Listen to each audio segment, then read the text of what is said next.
Hey, good afternoon, church. It's Damon and AJ, and we're just coming from the 3,000 feet here. We're going to do a slight descent on our way over to Abaco.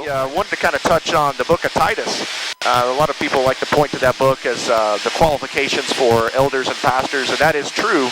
But for me, I couldn't figure out why recently, and I mean recently as a month ago, why God sent us to the Bahamas and why he had me reading in the book of Titus.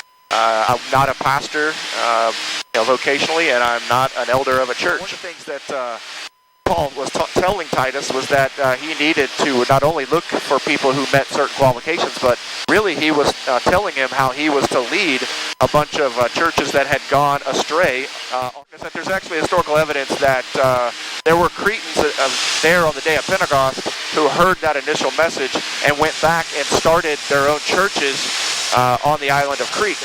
A lot of these churches had created their own doctrines, their own versions of Christianity. So when Paul saw this, he knew that those churches had to be held accountable for. So he speaks about, in Titus 1, talks about holding or rebuking people sharply for preaching word that is damaging to people and families and to the church. That one of those things that we encountered here while in the Bahamas, and AJ can testify that as well, is there's a lot of mysticism, and in Titus 1, Paul talks about that.